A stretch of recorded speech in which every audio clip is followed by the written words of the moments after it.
Daf Yomi, Tractate Zevachim, page 106. Actually, it's in the middle of an idea, so I'll go back to 105b. And let's see here. It was right in the middle of something. So the last couple of lines of 105b, I'll just read the English and then continue on to 106a. The Gemara asks, and what does Rabbi Shimon do with this phrase stated with regard to the bull and goat of Yom Kippur outside the camp? Leviticus 16:27. Given that he holds that the garments do not become impure until the offering is burning. The Gemara answers, he requires it for that which is taught in Braita. Rabbi Eliezer says, it is stated here outside the camp, and it is stated there with regard to the red heifer, paraduma, he shall bring it outside the camp, Numbers 19, verse 3. Just as here the bull and the goat of Yom Kippur are burned outside the three camps, so too there the red heifer is burned outside three camps. And just as there the red heifer is burned east of Jerusalem, since it must be burned toward the front of the tent of meeting, Numbers 19:4, opposite the entrance of the temple, which is to its east. And now we turn to 106a, Afkan lemizracha shel Yerushalayim. So too, here the bull and goat of Yom Kippur are burned east of Jerusalem. Continuing on now on 106a, Elo Rabanan, He chasarif lehu kititani hecha nischofin litzof in Yerushalayim. Chutz l'shorish machanois Rabbi Sigli oimer. But according to the rabbis, then, where outside Jerusalem do they burn them? The Gemara responds, as it is taught in Braita, where are the bulls and goats burned? They are burned north of Jerusalem, outside of the three camps. Rabbi Yehoshua says they are burned on the place of the ashes, where the ashes from the altar were poured.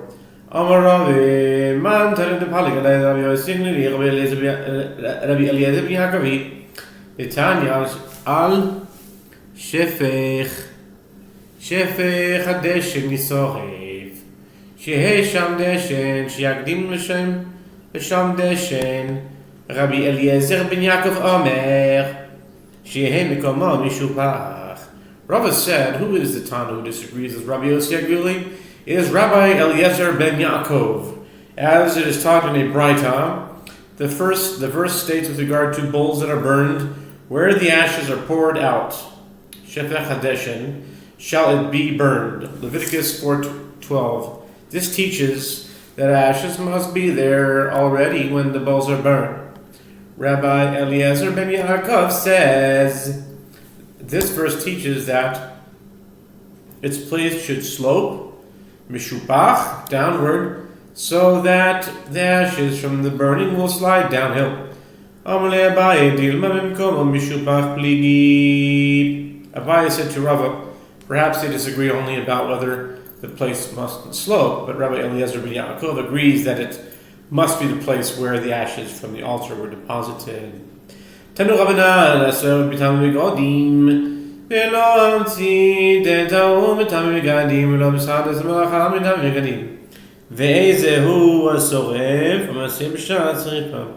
sages taught in Braita, the verse states with regard to the bull of the goat and the goat of Yom Kippur, and he who burns them shall wash his garments, Leviticus 16:28. This teaches that only the one who burns them renders his garments impure, but the one who kindles the fire does not render his garments impure, and the one who sets up the arrangement of wood does not render his garments impure. And who is considered the one who burns? One who assists at the actual time of burning. Yacholaf mishina asu. Efer mitamim begadim. Tamul lomaratam. Otam mitamim begadim. Umishina asin efer in mitamim begadim. Rabbi Shimon omer. Otam mitamim begadim. Itach masarim mitamim begadim. One might have thought that this priest renders his garments impure even after the bull and the goat become ash. Therefore the verse states, and he who burns them, Leviticus 16:28, teaching that the whole bull and goat, render garments impure, but they do not render garments impure once they become ash. Rabbi Shimon says, the word them teaches that they render garments impure, but once the flesh is incinerated, they do not render garments impure. My benayu, amarove ike benayu, deshavia charoka. This concludes the chapter of Tivul Yom. Hadron Alach, Tivul Yom. The Gemara asks, okay, now for the English part, and then we'll, complete it again. The Gemara asks, what is the difference between the opinion of the first Tana and the opinion of Rabbi Shimon? Rava said the difference between them is when he turned it into a charred mass and the form of the animal has become distorted but has not actually become ash. The first Tana holds that at this stage the offering still transmits impurity, whereas Rabbi Shimon holds that it does not. And Hadron Alach, Tivul Yom, maybe return to you, Perak Tivul Yom, and now we move on to Hashochet V'Ma'ala, next chapter. The Mishnah. Zog the Heilige Mishnah, Shochet V'Ma'ala V'Chutz, Chai V'Shchit V'Chai V'Ala. The Mishnah says, one who slaughters an offering outside the temple courtyard and one who offers it up outside the temple courtyard is liable for the slaughter and liable for the offering up, as each act involves an independent prohibition. If done intentionally, he is liable to receive excision from the world to come, which is called karet, for each act, and if done unwittingly, he is liable to bring us an offering for each act. Rabbi Yosef Gili Omer, Shachat b'fnim ve'le b'chutz, Shachat b'chutz ve'le b'chutz, patur. שלא העלה על הדבר פסול.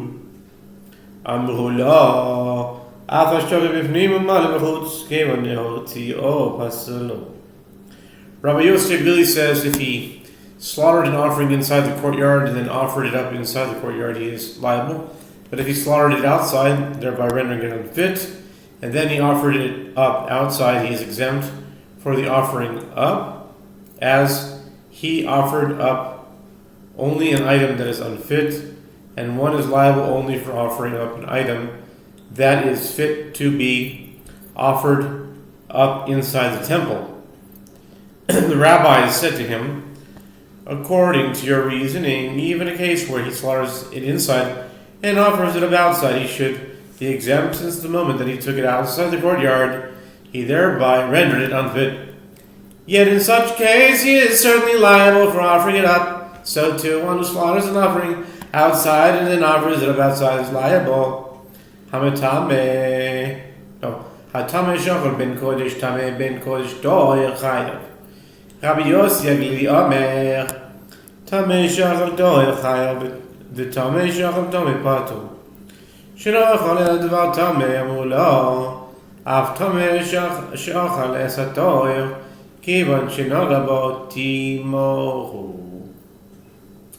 One who is ritually impure, who ate sacrificial food, whether it was ritually impure sacrificial food or ritually pure sacrificial food, is liable to receive karet if he did so intentionally and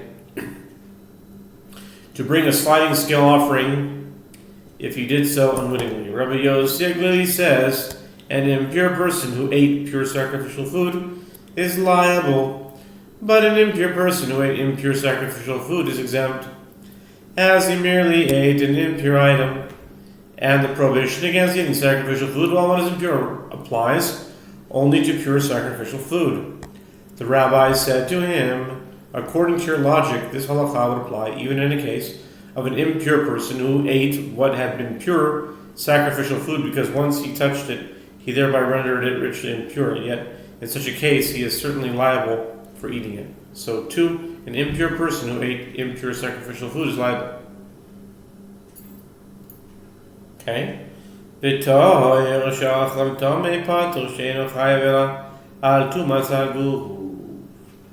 And a pure person who ate impure sacrificial food is exempt, as one is liable for eating sacrificial food in impurity only due to the impurity of one's body, but not due to the impurity of the food. That's the Mishnah. And now we proceed on to the Talmud. Zog the Heilige Talmud. בשלום אלא כסיב אויניש וכסיב הזורף. אויניש תכסיב. ואל פסח אויל מועד לא הביאו, הזורף תכסיב ושם לך בן תעלה לא סכו. וכי הודי אמר רבי אובין, אמר רבי אלעזר, כל מקום שנאמר היא שומר, פן ועל, אינו אלא לא תעשה. The Mishnah teaches that if one both slaughters and offers up an offering outside the temple courtyard, he is liable for each act, as their independent prohibitions. The Gemara asks, granted that one is liable for the offering up as the punishment for this act is written in the Torah, and the prohibition concerning this act is also written in the Torah. The punishment is as it is written, any man that offers up a burnt offering or sacrifice and will not bring it to the entrance of the tent of meeting to sacrifice it to the Lord, that man shall be cut off from his people. Leviticus 17, 8-9. The prohibition is as it is written, take heed to yourself, lest you offer up your burnt offerings in every place that you see, Deuteronomy 12:13. And this is in accordance with that which Rabbi Avin says, that Rabbi Elazar says, wherever it is stated in the Torah, observe or lest or do not, it is nothing other than a prohibition. Accordingly, the verse in Deuteronomy is understood as issuing a prohibition. Ela shchita b'shlam ha'oinish tichsiv el pesach o el moed lo hevio el azar minaran amar kol yizbechu od but for the slaughtering, why is one liable? Granted, the punishment is stated in the Torah, as it is written, any man that slaughters it outside the camp, and he did not bring it to the entrance of the tent of meeting to sacrifice an offering to the Lord before the tabernacle of the Lord, that man shall be cut off from among his people. Leviticus 17, 3-4. But from where do we derive its prohibition? One is liable only in the case where the Torah specifies both the prohibition and the punishment. The Gemara answers, the verse states, in the continuation of that passage, and they shall not slaughter any more their offerings to the Seirim after whom they go astray. Leviticus 17, verse 7.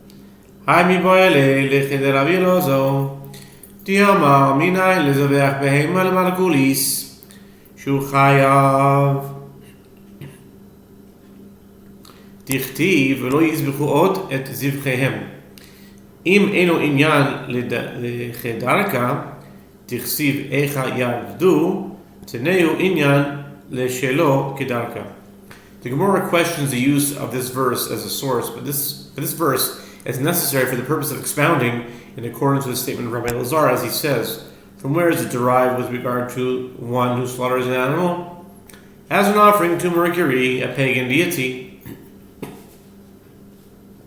that he is liable even though this is not the established manner in which that deity is worshipped, as it is written, and they shall not slaughter any more their offerings to the Seirim. If the verse is not needed to teach the matter of worshipping a deity in accordance with its established manner, as it is already taught that one is liable for this, as it is written, take heed to yourself lest you inquire after their gods, saying, how do these nations serve their gods? So too will I do likewise. Deuteronomy 12:30. Then apply it to the matter of worshipping a deity in a way that is not in accordance with its established manner. Rabba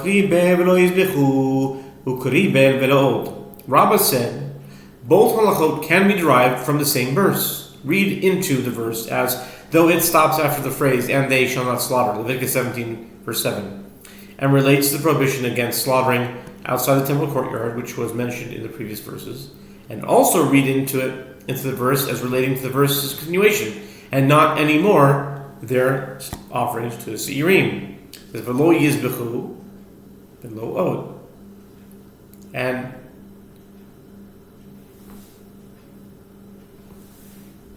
not anymore their offerings to the Seirim, which serves as the source for the prohibition against sacrificing offerings to false deities. Akati miboy lechetitanya. Ad kan hu medaber b'kadoshim she'ikadishan b'shas isur habamos v'akiv b'shas isur habamos. The Gemara challenges, but the verse is still necessary for the purpose of expounding that which is taught in the Braita. The verse states, any man, and I repeat, any man that slaughters it outside the camp, and he did not bring it into the entrance of the tent of meeting to sacrifice an offering to the Lord. Leviticus 17:3 and 4. Until this point, the verse is speaking about sacrificial animals that one consecrated during the period when the prohibition against sacrificing on private altars was in effect. In other words, after the tabernacle was erected. And then he also sacrificed them during a period when the prohibition against sacrificing on private altars was in effect. Now continuing on to 106b. שהרי שנאמר אל פתח המועד הזה וכתיב כי שומר לך בין דליה ולעשיך. This is apparent as the punishment for sacrificing them. We're on the top of 106b right now. This is apparent as the punishment for sacrificing them is stated in this verse, and he did not bring it to the entrance of the tent of meeting to sacrifice an offering to the Lord before the tabernacle of the Lord. That man shall be cut off from among his people. The prohibition is also explicit, as it is written, "Take heed to yourself, lest you offer up your burnt offerings in every place that you see." Deuteronomy 12:13.